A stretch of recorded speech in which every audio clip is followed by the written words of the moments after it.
اعوذ باللہ من الشیطان الرجیم بسم اللہ الرحمن الرحیم واستمع یوم ینادی المنادی من مکان قریب۔ پچھلے آیت میں بات چل رہی تھی کہ اللہ کے نبی صلی اللہ علیہ وسلم سے کہہ رہے تھے کہ سورج نکلنے سے پہلے اور سورج کے ڈوبنے سے پہلے جو نمازیں ہیں اس کی آپ پابندی کریں، اور مغرب اور عشاء اور تہجد کی بھی جو ہے نماز کی پابندی کریں۔ اب آگے قیامت کے تعلق سے کہہ رہے ہیں کہ وَاسْتَمِعْ يَوْمَ يُنَادِ الْمُنَادِ، اس دن تم ایک پکار سنو گے، ذرا توجہ سے سنو گے کہ جس دن ایک پکارنے والا پکارے گا مِن مَكَانٍ بَعِيدٍ، اور ایسا لگے کہ بہت ہی قریب سے پکار رہا ہے۔ یعنی اسرافیل علیہ السلام جب سور پھونکیں گے، جب آواز دیں گے، تو جتنے بھی دنیا کے اندر لوگ ہیں جو قبر کے اندر کی جو سوئے ہوئے مردے، تمام لوگوں کو ایسا لگے گا کہ بہت قریب سے آواز آ رہی ہے، اتنی زبردست طریقے سے آواز آئے گی۔ جبکہ اسرافیل علیہ السلام کی تفسیر میں لکھا ہے کہ بیت المقدس جو ہے جہاں پر ہے، اس جگہ پر ایک جگہ کا نام ہے صخرہ کر کے ایک نام ہے، اس جگہ پر جو ہے کھڑے ہو کے اسرافیل علیہ السلام سور پھونکیں گے، آواز دیں گے، تو جس کی وجہ سے دنیا کے اندر جتنے بھی لوگ مردے جو سوئے ہوئے ہیں قبر کے اندر، تمام مردوں کو ایسا لگے گا کہ میرے قریب میں پکارا گیا ہے، یہ ایسا سور پھونکا جائے گا۔ تمام لوگوں کو لگے گا کہ ارے ایسا لگ رہا ہے کہ ہمارے قبر کے پاس جو ہے کوئی آواز دیا ہے، ایک دم زبردست طریقے سے آواز اس کو آئے گی اور اٹھ کے وہ کھڑے ہوں گے، یہ ہے اس کی آواز۔ تو اسی کی طرف کہہ رہے ہیں کہ وَاسْتَمِعْ، ذرا توجہ سے سنو گے، یوم ینادی المنادی، اس دن جو ایک آواز دینے والا آواز دے گا، من مکان قریب، ایسا لگے گا کہ بہت ہی قریب سے آواز دے رہا ہے۔ جبکہ اسرافیل علیہ السلام کہاں سے آواز دیں گے؟ بیت المقدس کے ایک جگہ پر جو ہے صخرہ کر کے نام ہے، اس جگہ پر کھڑے ہو کے آواز دے گی۔ اس آواز کی وجہ سے تمام لوگوں کو ایسا لگے گا کہ بہت قریب سے پکارا گیا، نزدیک سے پکارا گیا۔ اب آگے کہہ رہے ہیں کہ یوم یسمعون الصیحۃ بالحق، اس دن سچ مچ میں ایک بہت ہی زبردست طریقے سے اور حق ایک آواز ان کو سننے کو ملے گی، ایک آواز آئے گی، یعنی وہی سور پھونکنے کی آواز آئے گی۔ تو ذالک یوم الخروج، تو یاد رکھو آج کے دن مردوں کو قبروں سے جو ہے نکلنے کا دن ہے، یعنی جب سور پھونکا جائے گا تو تمام جتنے بھی مردے قبر کے اندر سوئے ہوئے ہیں سب جو ہے نکلیں گے قبر سے۔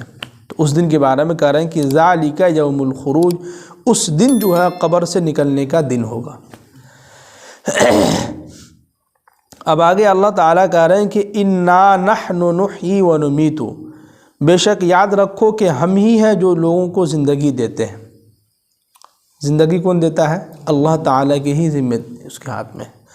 اور ونمیت، اور اللہ تعالیٰ کی ہی ذمہ ہے کہ وہ کسی کو موت دے گا نہیں دے گا، اللہ تعالیٰ ہی جس کو موت دینا چاہتے ہیں اس کو موت دے دیتے ہیں۔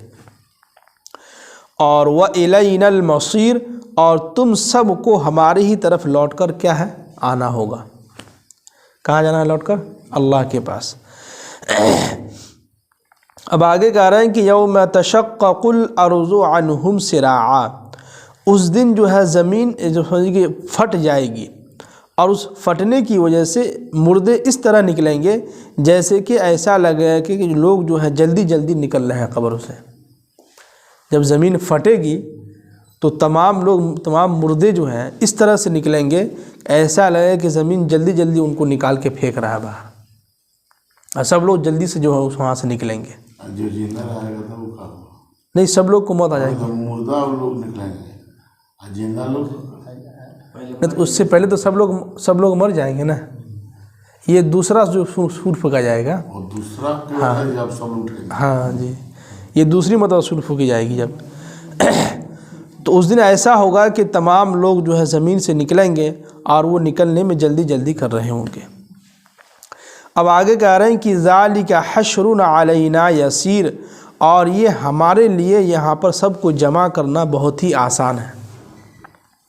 کیا کرنا اللہ تعالیٰ کہ یہ سب کو جمع کرنا ہمارے لیے بہت آسان ہے کہ نہیں؟ ایک سور پھونکا جائے گا، اس سور دوسری مطلب جو سور پھونکی جائے گی تو اس میں تمام مردے جو ہے زمین سے نکلیں گے، اور سب کے سب جو ہے لوگ مٹی جھاڑتے ہوئے سب اپنی اپنی قبروں سے نکلیں گے، سب جو ہے میدان محشر میں جمع ہوں گے۔ اس لیے قرآن نے استعمال کیا حشرون، یعنی تب سب لوگ جو ہے میدان محشر میں کیا ہوں گے؟ جمع ہوں گے۔ اور یسیر کے معنی ہے بہت آسان، تو یہ ان تمام لوگوں کو میدان محشر میں جمع کرنا ہمارے لیے کیا ہے؟ بہت آسان ہے، یہ کہنے کا مطلب۔ آپ سمجھیے کہ سورہ قاف جو ہے اس کی آخری آیت ہے، کہہ رہے ہیں کہ نحن اعلم، اے نبی صلی اللہ علیہ وسلم، بما یقولون، جو کچھ بھی یہ کفار مشرکین جو بات آپ سے کہہ رہے ہیں اور آپ کے بارے میں جو باتیں کہہ رہے ہیں، اور قیامت کے تعلق سے، مردہ جو ہے مرنے کے بعد دوبارہ زندہ ہونے کے تعلق سے، تو ہم کو بخوبی معلوم ہے کہ یہ سب کیا باتیں کر رہے ہیں۔ اور وما انت علیہم بجبار، اور آپ جو ہے لوگوں پر زبردستی کرنے والے نہیں ہیں، یعنی آپ زبردستی کسی کو ایمان میں داخل نہیں کر سکتے ہیں، آپ زبردستی کسی کو اپنی بات نہیں منوا سکتے ہیں، یہ کہنے کا مطلب ہے۔ ہاں یہ ہے کہ قرآن آگے کہہ رہے ہیں کہ فذکر بالقرآن، ہاں آپ ان لوگوں کو نصیحت کیجئے، قرآن کی باتیں جو ہے بتلائیے، من یخاف وعید، جو میری وعید سے، جو میرے عذاب سے ڈرتا ہو، ان لوگوں کے سامنے آپ قرآن کی نصیحت کیجئے، قرآن کی باتیں کیجئے، ہے کہ نہیں؟ جو لوگ واقعی میں سننے والے ہوں، جو لوگ واقعی میں اللہ سے ڈرنے والے ہوں، ان لوگوں کے سامنے جو قرآن و حدیث کی بات کی جائے تو ان لوگوں کو بات سمجھ میں آتی ہے اور وہ غور سے سنتا بھی ہے۔ تو خلاصہ کلام اس صورت کا یہی ہے کہ اللہ تعالی ہمیں سمجھیے کہ قیامت کے تعلق سے ہی جگہ جگہ جو ہمیں بتلا رہے ہیں، ہے کہ نہیں؟ اب اسی میں ایک واقعہ ہے، وہ واقعہ سنا کے بعد ختم کرتے ہیں کہ ایک مرتبہ جو ہے ایک شخص جو ہے صبح صبح اپنے گھر سے باہر نکلا تو گیٹ پہ دیکھا کہ ایک کتا جو ہے بہت زخمی، اس کے پاؤں سے خون نکل رہا تھا، اور وہ ہانپتا کانپتا گیٹ پہ آ کے بیٹھ گیا ان کے گیٹ پر۔ جب وہ باہر نکلا تو دیکھا کہ کتا جو ہے بہت پریشان حال ہے، ان کے پاؤں سے جو ہے خون نکل رہا ہے، تو ان کو رحم آیا، اس لیے کہ جانور ہے کبھی رحم آ جاتا ہے، اور کتے کے دونوں آنکھ سے آنسو بھی نکل رہا تھا، ان کے دل میں بہت رحم آیا۔ انہوں نے کیا کیا کہ اندر گئے، ایک پیالے میں دودھ روٹی لا کے رکھ دیا۔ تو کتا تو پہلے دن ڈرتا ہے کہ کہیں ہو سکتا کہیں مارنے کے لیے نہ آ رہا ہو، تو جا کے رکھا تو کتا ایک قدم پیچھے ہٹ گیا، پھر ان کے سامنے جا کے رکھ دیا، دودھ روٹی جو ہے ان کو دیا، اور وہ کھا کے پھر جو ہے اسی جگہ بیٹھ گیا۔ جب وہ آفس سے شام میں آیا تو پھر دیکھا کتا اسی جگہ بیٹھا ہوا ہے۔ تو 3 دن تک یہ شخص جو ہے روزانہ صبح شام جب بھی گھر سے باہر نکلتا تو ان کے لیے روٹی اور دودھ کا جو ہے انتظام کر کے اس کو دے دیتا، اپنا کتا جو ہے اپنا کھا لیتا پی لیتا اس کو۔ اب تیسرے دن جو ہے رات میں جو ہے کتا بہت عجیب و غریب طریقے سے چلا رہا تھا، جیسے کبھی کبھی ہوتا ہے نا کہ کتا جب چلانے لگتا ہے ایک عجیب طرح سے آواز نکالتا ہے تو انسان کو ڈر لگنے لگتا ہے کہ پتہ نہیں کیا ہو گیا۔ تو ان کو جو ہے کئی دیر سے، یعنی آدھا پون گھنٹہ سے کتا جو ہے گیٹ پر خوب چلا رہا ہے، رو رہا ہے۔ اب یہ شخص سوچنے لگا کہ آخری کیا بات ہے، کتا جو ہے اتنی دیر سے چلا رہا ہے اور اس طرح آواز نکال رہا ہے، اس سے پہلے کبھی آواز نکالتا نہیں تھا۔ تو گیا تو دیکھا کتا جو ہے ایک آدمی جو ہے ایک بوری میں جو کچھ لیے ہوئے کندھے پہ لٹکا کے جا رہا تھا، تو کتا جو ہے اس کے پاؤں کو جو ہے اپنے منہ سے جو ہے چانپے ہوا تھا، جانے نہیں دے رہا تھا۔ جب باہر نکل کے آیا دیکھا تو واقعی میں جو ہے ان کو جو ہے، تو کتا کہا کہ پھٹو، آدمی کہنے لگا کتا سے ہٹو، پیچھے ہٹو، تو کتا جو ہٹ نہیں رہا تھا۔ تو جب وہ جھولا جو ہے کتا جو ہے وہ جھولا کی طرف لپکا، جو لٹکائے ہوا تھا اس کی طرف جو ہے لپکا۔ اب کتا اپنے سے جو ہے اس کے جو ہے جو باندھے ہوا تھا رسی سے اس کو کھولنے لگا۔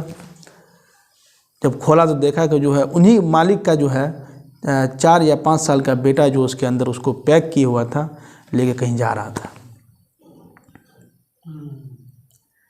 دیکھیے 3 دن جو ہے اس کتے کو کھلایا تو مالک سے اتنا وفاداری کرنے لگا کہ ان کے بیٹے کو جو ہے کوئی چور جو ہے لے کے جا رہا تھا تو کتا کو گوارا نہیں ہوا کہ اس کو جو ہے آدھا گھنٹہ سے اس کو پاؤں جو ہے چاپے ہوا تھا، کہ جانے نہیں دے رہا تھا۔ تب ان کو احساس ہوا کہ نہیں، واقعی میں کتا جو ہے بہت ہی وفادار ہوتا ہے، کہ مالک کا کھانے کے باوجود بھی جو ہے بے وفائی نہیں کرتا ہے۔